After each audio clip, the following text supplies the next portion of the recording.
Hi everyone, I am going to wait for a few moments before I start today's session, just to make sure you've all been notified. And once I see a few people logging in, we can move on. So hopefully you can all hear me clearly. If there's any issues with the audio, please let me know as soon as possible, because there's no point me talking on and on and on if you can't hear me clearly. So please do drop me a quick comment to let me know if you can hear me all right. Lizelle Martins, hi, how are you? Pooja, hi. Okay. Hi Prahlad, how are you? Hi Esther from Auckland, New Zealand, how are you doing? And Lizelle says all good, so that's great. Thank you for that. Pooja says yes, can hear you perfectly. Awesome. That's fabulous. Thank you for letting me know. All right, so we've got a few people on board, so let's get started. My name is Nim Holkar. I'm an author, motivational speaker, and life coach based in Sydney, Australia. I've been doing Sunday chats with Nim for the last 2.5 years. So every week I bring you a topic to help you get ahead both personally and professionally. Now, today's topic is something that a lot of people have been asking me over the last several months. So each time I get a message or a comment saying, hey Nim, can you talk about how to deal with difficult colleagues or toxic co-workers, that kind of thing, I used to always sit back and reflect and think, wow, this must be a really common problem, or this must be a really universal challenge that a lot of people are struggling with, right? So I've been meaning to do this topic for a long time. I just haven't got around to it, but here we are today. Now, I have lived in Australia for the last 25 years, and out of that, 21 years I've been in the corporate space, and then the last 4 years I've had my own business. So I have definitely had more than my share of having had to deal with or work with really annoying colleagues or toxic colleagues or difficult co-workers in general. And one of the things that I truly believe, and one of the things that I tell all my personal coaching clients, is that as much as possible, I have never believed in burning bridges. I don't believe in making enemies. Okay, I don't believe in confrontations. What I believe in is developing a personality, developing a working style where people don't take you for granted. Developing a style of communication which is assertive. It's not passive or aggressive. It's something in between. It's assertive. And when you're an assertive communicator, you are able to communicate to toxic colleagues in such a way that you don't turn them into an enemy once you've finished having words with them, or once you've finished having a conversation with them. All right. I do know that a lot of people tend to ignore annoying people. They think that if I just ignore her or ignore him, somehow, miraculously, magically, the problem will go away. One of the worst things you can do in life is to simply ignore a toxic person long term. It is an effective short-term strategy. I'm a big advocate for picking your battles. So over the years, I've definitely told you all that there is a time to ignore, and then there is a time to dig in your heels and speak up. So yes, certainly, ignoring someone who is annoying is a good enough strategy, but it's only temporary. It's not something that you can use long-term. Okay, so if you've been ignoring an annoying colleague at work for the last several weeks, months, or heaven forbid years, please let me tell you now itself that that is not a healthy way to be. That is not a healthy working relationship. So the first thing you need to know is that you can't simply ignore this person forever. It's not going to go away. Let's say this person leaves the company and disappears from your life. Yeah, you can have a minute of celebration and think, oh, that annoying person is no longer working in this company. I don't have to see her annoying face every morning. I don't have to listen to her annoying voice in every meeting. Great. But what if someone similar crops up in the workforce next month? What if you leave this job and go somewhere else where there is an even more annoying person? We can't keep escaping. We've got to learn strategies. All right, so the way I want to go through today's session is I'm going to give you 3 types of annoying people that I have personally met in my own career over the years, and I'm sure you have too. So with the help of those examples, so then I'm going to give you personality types, and I'm going to explain the 3 different types of annoying people that I have personally come across and how I would have dealt with them. And I'm hoping that that helps you out. Now, if you have a specific query regarding toxic colleagues or how to deal with them, please note that now is the time to ask me, right? Unfortunately, some people will ask me questions after the live session has ended, and it's not possible for me to respond to all those questions then. So if you have any question related to today's topic, please write that in the comment section and I'll do my best to give you a solution. Let me quickly pause and say some more highs. Hi Joyce, how are you? Payal Jen, hi. Hi Archana, how are you doing? So you all know the drill. Once you've logged in, I would love to hear from you. So please let me know that you're listening. Please say hi. It's always fun to hear from you all. All right, before I start, actually, another thing I wanted to tell you is a lot of people tell me, hey, Nim, I've got a problem with this colleague and I'm thinking of going to HR and I'm thinking of going and complaining to my boss. Okay, please pause before you do that. If you have a problem with someone, going to HR or going to your boss and complaining about them seems like a very tempting option. Please exercise that option with utmost care. Going to HR or complaining to your manager about an annoying co-worker must be your last resort. It should not be your first strategy, okay? Going and complaining to senior management should be once you've tried all other avenues. Personally, trust me, in my fairly long corporate career, I've never had to go and complain to a manager or to a boss because I've tried my best to have it out with the person concerned. All right. So I've learned a lot of lessons over the last 25 years and I thought I'll share those with you today.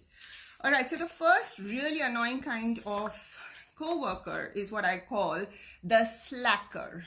Okay. So this is the lazy coworker who does not want to take any responsibility, who does not want to do any of the work. And guess who ends up with doing the lion's share of the work?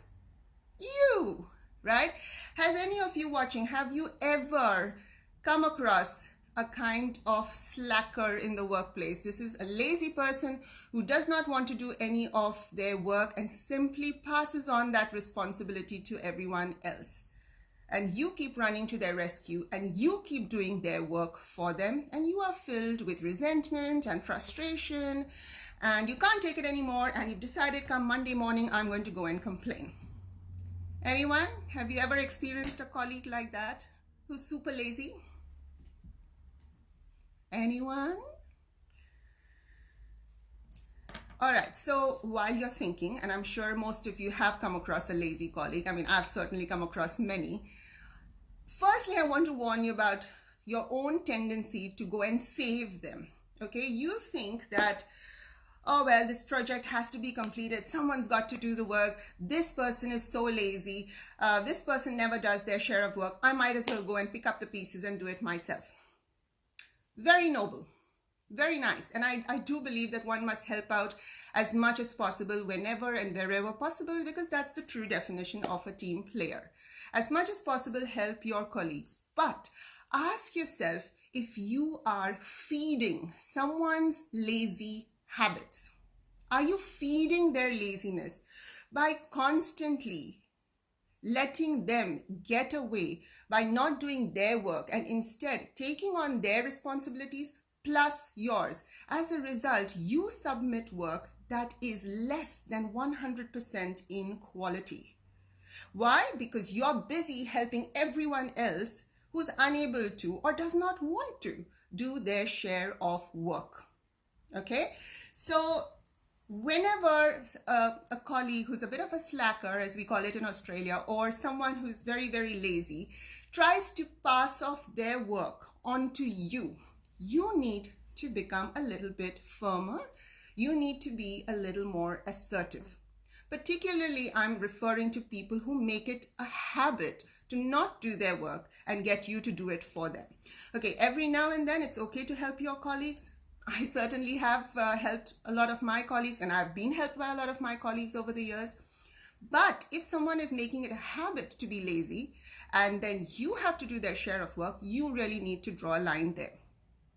So next time this colleague comes up to you and asks you, hey, can you do me a favor? Can you do this for me, please? And you know that that is their default style of communicating. They're always coming to you because they're so busy gossiping or chatting or, I don't know, surfing the net and wasting time that they're not able to do their work. And you're diligent, you're hardworking, you get to work on time, you leave on time, but you have to fill in for this lazy colleague. Okay, so next time he or she comes up to you and asks you to do something and you know that they're doing this for a long time, you really have to be firm.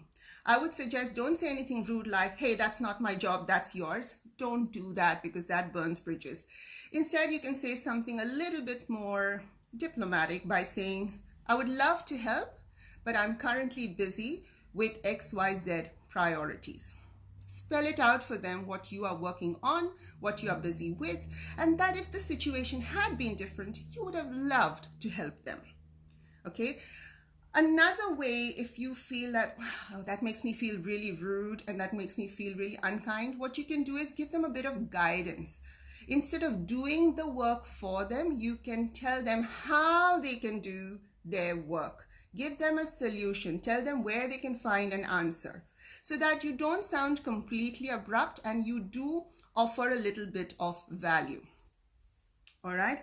Now, don't imagine even for a moment that you are doing them a favor when you keep doing their work for them. You're not doing them a favor because you're feeding their laziness, and you're certainly not doing yourself a favor because your own work is going to suffer. The quality of what you submit will suffer because you are picking up the load for yourself as well as others. Okay, so definitely help out your colleagues whenever and wherever possible, as long as you are not constantly putting yourself last. So that is the first kind of toxic colleague I wanted to talk about. The second one is what I call the interrupter. Okay, this is a person who loves the sound of their own voice. When you are in team meetings, the minute you open your mouth to put forward an opinion, guess who interrupts? They will interrupt you, they will grab the limelight, and they will try to put their opinions across because they want to show how intelligent they are, how creative they are, how accomplished they are, and how non-deserving of any credit you are. Now, letting people interrupt you can become a lifelong habit, and it spills out of the workplace even into your personal life. Maybe you let your spouse interrupt you at dinner parties when you're trying to say something. Maybe you let your best friend interrupt you when you're out with your girlfriends. So it's not just in the workplace. Letting people interrupt you when you are trying to say something or when you're trying to put your opinion forward can become a lifelong habit. People need to understand that there are boundaries they cannot cross with you. That if you are trying to express an opinion, maybe your boss is in the meeting and it's vital that you say your opinion so that your boss can understand how much you've contributed to the project. But the minute you start talking, maybe you are a timid personality, maybe you are a bit of an introvert and you're not comfortable really with speaking in public. Whatever the case may be, other people know that, and they know that they can take advantage of that. So more aggressive personalities, stronger personalities, more dominant personalities will start interrupting you and will start grabbing the limelight. Now you might say, oh Nim, it doesn't matter, I'm not a limelight kind of person, I don't like to be in the spotlight anyway. Again, I say, very noble, it's really, really good, but you must have your opinions heard. There is nothing noble about letting people snatch away your moment in the sun, your moment to prove that yes, you have contributed in a significant way to the project at hand. Okay, so if someone is constantly interrupting you in meetings and you keep quiet because you think, oh, maybe I should not continue what I'm saying because maybe what I'm saying is wrong, maybe what I'm saying is going to sound foolish, perish the thought.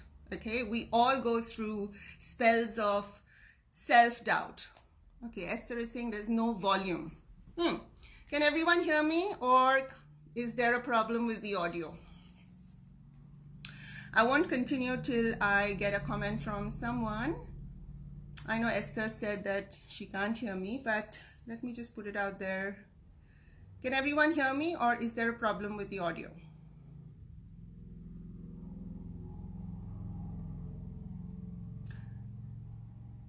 Okay, Prahlad says, yes, you're audible. Lizelle says, loud and clear. Thank you, guys. Esther, I'm not sure. Maybe it's something at your end. But looks like the audio is okay from my end. So I'm hoping that you're able to tune in fairly soon. Thank you for letting me know. So where was I? Yes, interrupting. Letting others interrupt you can become a lifelong habit, okay? So sometimes I've heard people say statements that are actually pretty rude when they're trying to become assertive and they're trying to let people know that, oh, you can't interrupt me. So they say things like, they'll hold up their palm and they'll say, excuse me, I'm not done yet. Or excuse me, I haven't finished talking. Please don't do that. It is one of the worst things, one of the most unprofessional things you could do in a meeting when somebody's interrupted you and you're trying to be assertive and you say, excuse me, I haven't finished yet. Okay, there is a difference between being assertive and being aggressive, or being assertive and being sarcastic. Okay, I find that by phrasing it in a slightly different way, you still are able to put the point across that my opinion matters and I would like to finish saying my opinion before you speak. So you've got to send out that silent message, right? But how do you actually let them know? So this is how I would phrase things whenever people interrupt me. First of all, I use body language that is positive, soft, friendly. Okay, I'm not frowning, I'm not scowling, I'm not looking annoyed with them. I would be smiling and I'd say, let's say this person's name is John who's interrupted me. Okay, so I would say something like, hey John, I would really love to hear everything you've got to say. Can I quickly finish my thought? Or can I quickly finish saying what I am about to say? Okay, so John will probably sit back and say, yeah, sorry, go on, Nim, yeah, go ahead. Okay, so I will never say something like, excuse me, I haven't finished speaking yet, because I find that incredibly rude and offensive. But I will be polite, I will have a smile on my face, and I will tell the other person, I will let them know that their opinions matter to me, and I really want to listen to them, but only after I finish speaking, because I started speaking first. Right? So I would say, hey, I'd really love to hear what you've got to say, John. You always have some amazing insights and input, but can I quickly finish my thought first? Okay? So whenever we are interrupted by people, just remember one thing in your mind. The goal is not to put the other person down. The goal is not to put the other person in their place. The goal is to let the other person know that you value your own opinion. Okay, so when you have that thought in your head, the goal is to actually put that point across in a positive manner so that you don't end up burning bridges. Okay, Rajendra says can hear, so that's good. Thank you, Rajendra. All right, so that was the second kind of annoying colleague. Now, I will remind you all here that if you have a question about irritating colleagues or toxic colleagues or difficult co-workers, can you please let me know now itself so that I can help you with a solution if I've got one, right? I can't answer any questions after the live session has ended. And the third annoying colleague that kind of colleague that I've come across, and I'm sure you have as well, is the credit grabber, the person who grabs credit for your work or your ideas.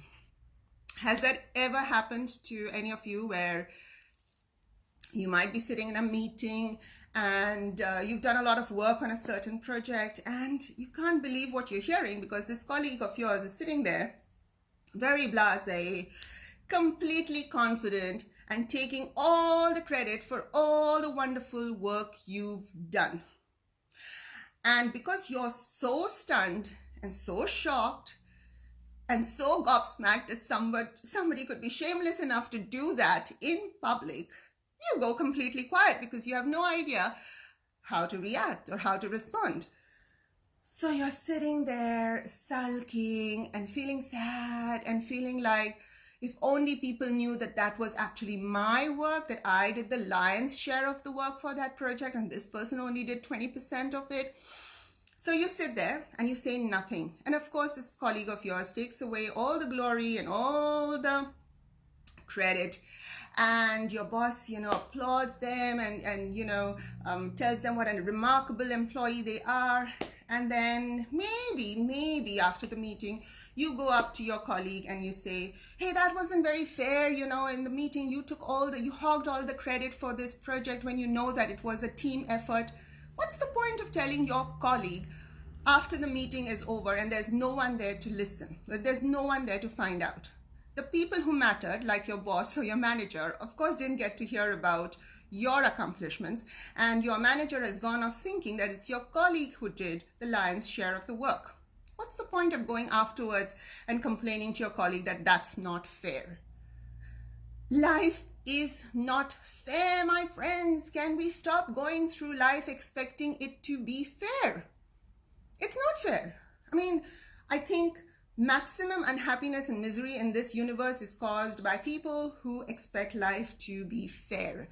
When I start my personal coaching, one of the non-negotiables I tell my clients before we set out on our adventure together is to stop expecting things to be fair. Because if we keep thinking that things are going to be fair, people are going to be fair, relationships are going to be fair, everyone's going to be fair to you, reality strikes sooner rather than later, and then you are filled with frustration and resentment, and that's not a great way to go through life. Okay, so what I would suggest is, if there is a colleague who grabs the credit for work you've done, let's say you're in a meeting and let's say that your boss is there and this colleague, let's call him John again, and John again says, waxes eloquent about how wonderful he's been and how much work he's done on project X that has just been submitted. And then the boss is very, very happy with John. And you're sitting there thinking, hold on, that was my project. And if you keep quiet, sorry, you're doing yourself a huge injustice. So what I would do is I would pipe in at this moment. Great time to interrupt a colleague, even though we just talked about how to deal with somebody who interrupts you. You need to pipe in at this point. And you need to say, I just want to clarify something. And I just want to add to what John has just said. This project has been a collaborative effort. John has worked on X and Y aspects of the project, whereas I focused on A, B, and C aspects of the project. Once you have clarified that, you have not insulted John in public. You have not called him a liar in public. But at the same time, you have made it extremely clear the role that you had to play in this project, and the manager or the boss who's sitting in on the meeting is also aware that John was trying to hog all the credit, but you have been elegant enough and graceful enough not to pull him down, but instead you've managed ever so gracefully to put your point across and let your boss know and let your colleagues know that it was actually you who worked on a huge and important part of the project. Okay, so I hope this makes sense to you all. There are a lot of people out there in this world who will take credit for your work, for your ideas. Many of them are genuinely malicious. They genuinely want to take advantage of the fact that they've been lazy, but now they want to take all the credit. So there's genuine malice there. But sometimes I think some people are delusional. They're not malicious. They're not mean. They're just delusional. Like they just believe, some kind of make-believe story in their head where they have convinced themselves that they have done all the work and they genuinely believe that they deserve all the credit when that is not the case. Okay, so you owe it to yourself to set the record straight. If you stay quiet at that point in the meeting and the topic moves on to something else, you have lost your opportunity forever. You can scream yourself from the rooftops later and no one's going to listen because the moment has passed. That's life, isn't it? When the moment passes, you can't get it back. So you need to speak up in the moment. Next time someone takes credit for your work, please don't say, hey, that's a complete lie. That was me who did it, because you're going to turn that other person into an enemy, and that should never be your goal, right? So you've got to not let people lose face in public. Instead, be firm, be assertive. Everyone with half a brain will know that this person was trying to take credit, which was completely undeserved. You don't need to spell that part out. What you need to spell out is your contribution. Okay, so I hope that makes sense. Prahlad says, rude language, if used by annoying colleagues on emails with copy to seniors, what should be our response over the email? All right, so Prahlad, first of all, great question. Thank you for asking. When a colleague uses rude language in an email and has CC'd all your senior management have reached their level of senior management because they're smart people. And I truly believe that smart people know when someone is making a fool of themselves. So if someone uses rude language in their emails and you respond in a similar manner, they're going to think, there we go, two of them who are making a fool of themselves. So the first thing I would do is never respond in writing with similar rude language, because you can't take a written word back. You can't take back a spoken word. You can't take back a written word that has been sent off and received by the recipient. Okay? You must always write your emails to reflect your personality. We should not get down to other people's levels if they are acting inferior or if they are acting rude. There is no need to go down to their level. Okay? Now, if they are being rude in their emails, you can talk to them one-on-one later and have it out with them. Okay? So you might want to, again, don't use the word confrontation. I'm completely against people saying, I'm going to confront him on Monday, or I'm going to confront her on Monday. Confrontation creates enemies. What you've got to start thinking is, I'm going to have a dialogue with this person on Monday. I'm going to have a conversation with this person on Monday. Try and find out why rude people are the way they are. Okay? If it is really bothering you.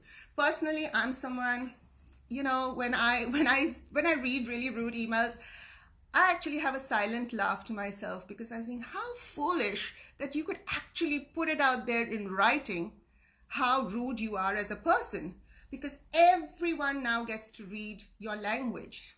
Okay? And anyone with half a brain will know when someone is being rude. They know. You don't have to prove anything. Okay? So if it doesn't irk you, or if it doesn't bother you, let it pass. But if it is annoying you, then you need to go and have a conversation with them one-on-one. Okay, I won't be able to give you an in-depth solution. It's something I do cover in my workshops, but just to give you a brief idea of what I would say to this person is, hey, I've noticed that you use some very interesting language and some very interesting words and phrases in your emails. It almost gives me the impression that you are annoyed about something.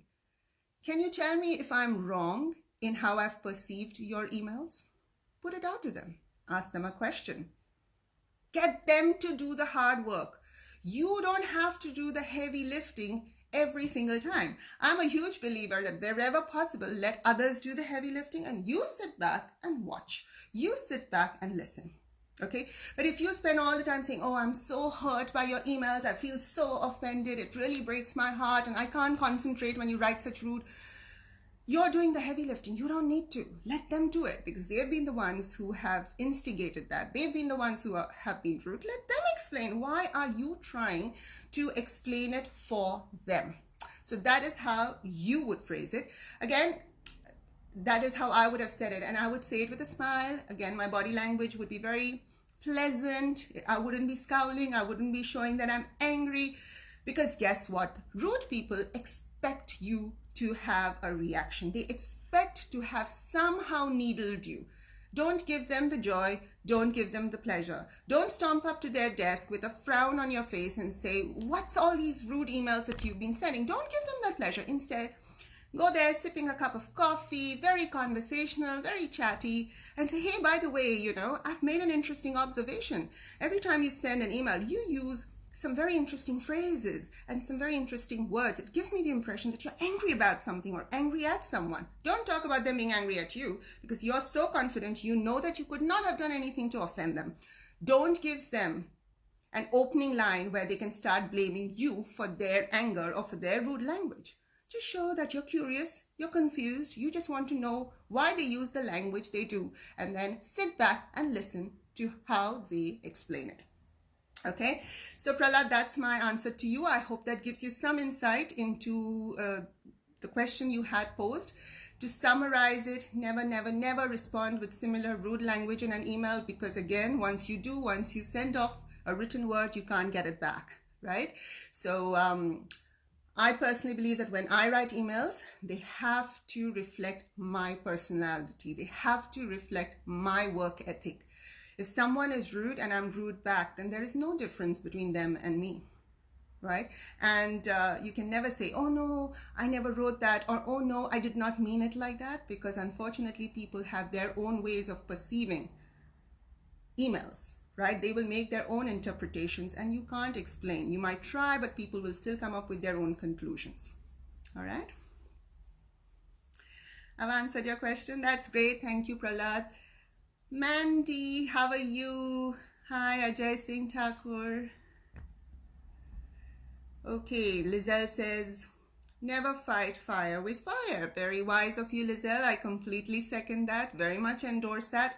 Never fight fire with fire. I believe in going through life with a certain grace and a certain elegance, but that does not mean elegance and grace and being polite should never be confused with being a pushover, which should never be confused with being a doormat, okay? Even when you have an argument with a colleague, never lose sight of the fact that you stand for a certain set of values. You stand for a certain set of principles. Just because the opposite person tends to use a certain kind of language or tends to use certain kinds of facial expressions, you don't need to mirror those, particularly if they don't align with your values. So remember, your reputation walks into a room well before you do.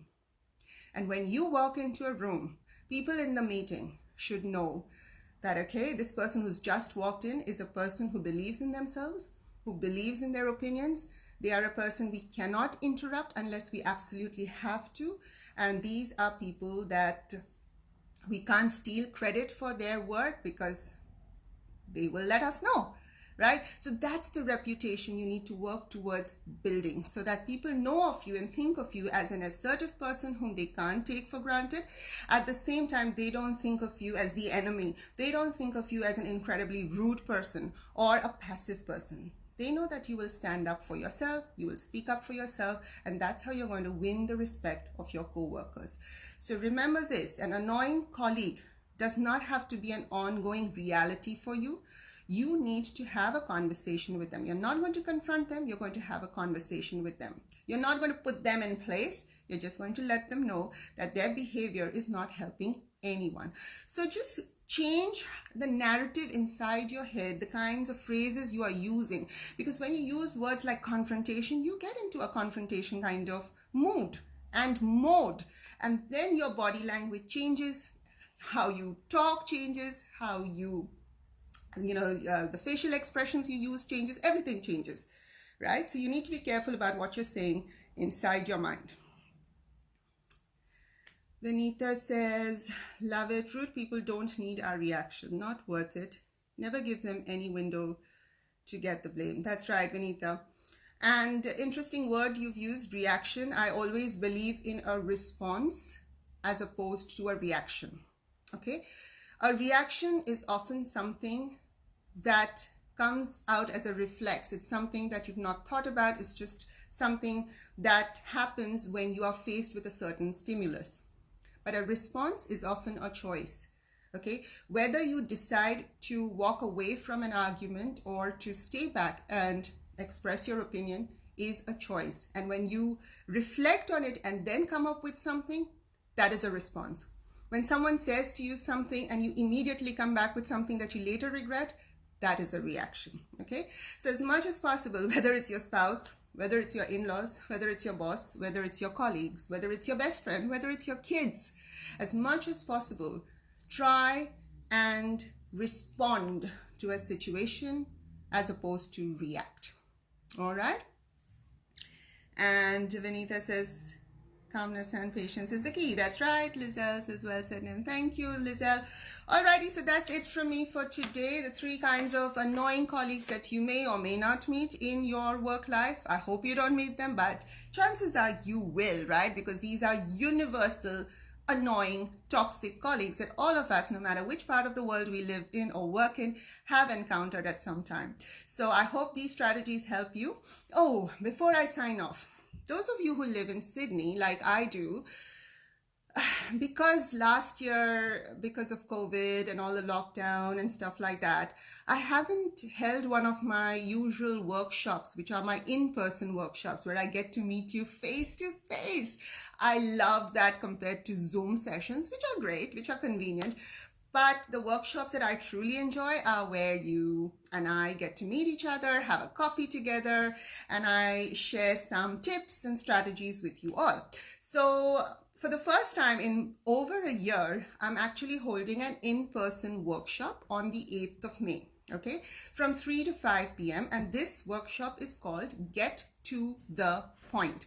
The reason I'm doing this workshop is I find that a lot of people that I come across, whenever they're speaking, they're not able to get to the point. They're not able to put their thoughts across. They just keep rambling and going round and round in circles.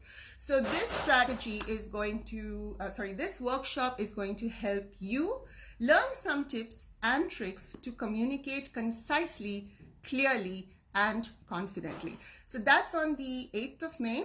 I'm going to put the registration link in the comments. It is $49 only, and it is going to be at my office studio in Eastwood, which is in the Ryde area in Sydney. All right, so looking forward to seeing you all there. I'm going to pop the registration link in the comments. Get your spot ASAP because there's only going to be a few seats available. So that's it from me for now. Have a great week ahead. Bye for now.